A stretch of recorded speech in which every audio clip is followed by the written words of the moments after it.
I've been thinking about Rupert Spira had said something about there being how sometimes there can be a fallow period or a fallow field, I think is a term that he used, after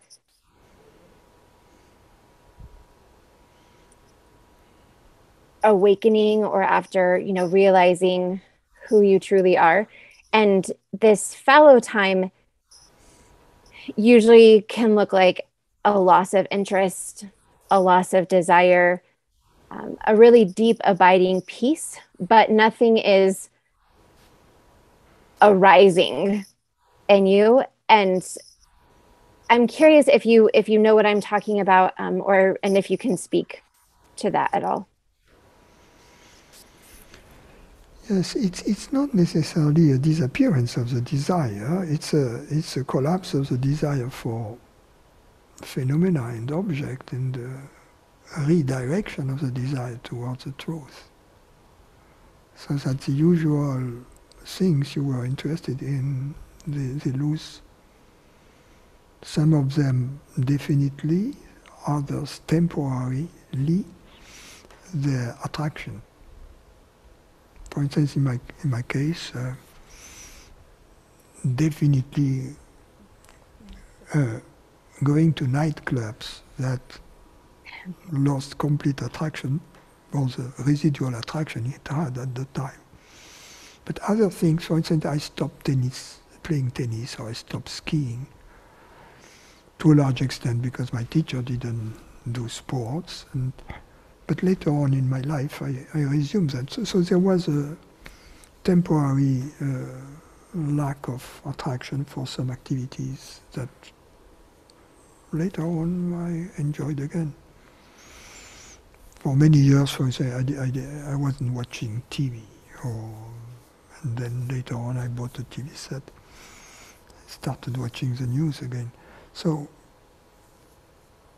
the point is that it's not necessarily that we don't go back to some elements of our previous lives, but big changes occur.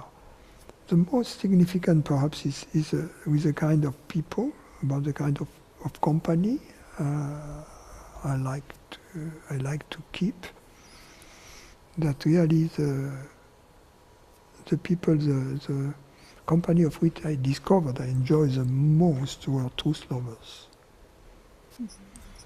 And people whom I thought I knew well, like high school or college friends, acquaintances. I mean, I don't feel different about them in a sense. I don't feel bad about them. I could mingle with them, but after a while it would get boring because they would feel to me too set in their ways, like they have not evolved since over the last 50 years or 60 years,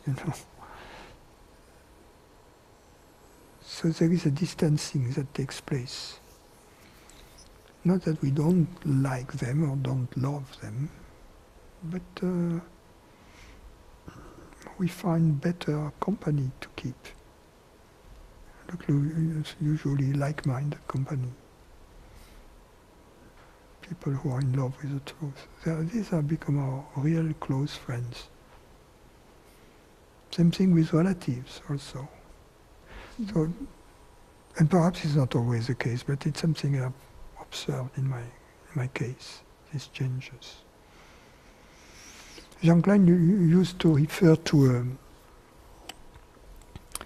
a little piece written by Hugo von Hofmannsthal called the Lord Chandos letter. You can look it up online, in which a gentleman farmer, an aristocrat, writes a letter to a friend, and in this letter describes the strange changes that have occurred in his life, kind of disinterest for most things, although he keeps fulfilling his duties as a, managing the estate, taking care of people who are under his responsibility. But at the same time, a lack of interest for all things of the world. Some mystics have described that as a kind of a crossing the desert. Mm-hmm. Jean Klein had a beautiful description as a journey that starts in the jungle, right? Then moves through a desert and then ends up by the ocean and with a beautiful sunrise above the ocean.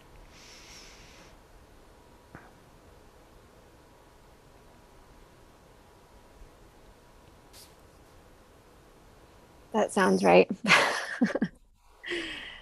So one of the things that I have noticed is that there can kind of be this alternating feeling of deep peace and abiding, that nothing needs to change. Everything is okay. But then this human physical life, there are demands that need to be met or need to be addressed. And figuring out what there can be a tension, and perhaps it's a false tension or an illusion, that you need to wait for a desire to arise in order to know how to meet this demand, as opposed to going out and trying to figure out how to meet it, right? So there's a desire that things want to come from this place of peace, instead of my ego self wanting to go out and to make something happen. You have to ascertain the true nature of each desire. And does it come from ignorance? Does it come from need? Or does it come from happiness and enthusiasm? The only ones that you have to be careful about are those desires who come from ignorance. In other words, desires that have their origin in the belief to be a separate human being. Needs are different. Needs belong to the body, not to you. As a manager of the body, it's only normal to take care of it and to take care of the need of the body. And that may include the need for company, the need for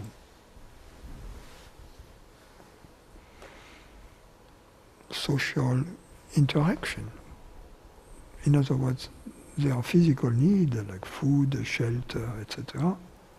But there are also more psychological needs related to other aspects of our human condition.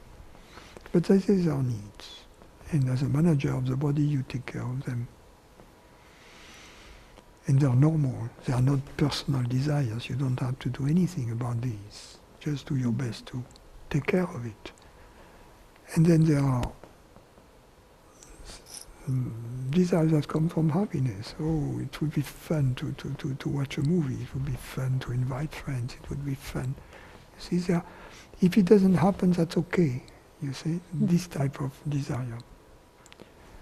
These ones, they are beautiful. You go for it. You see, we are not in a business of restriction and life is beautiful. Life has to be lived to its fullest. It's not We are not in a religious type of living in a cave or living.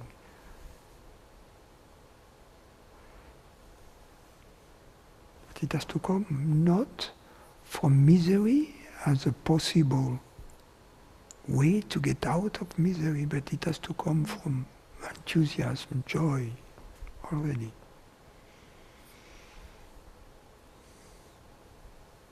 Thank you so much.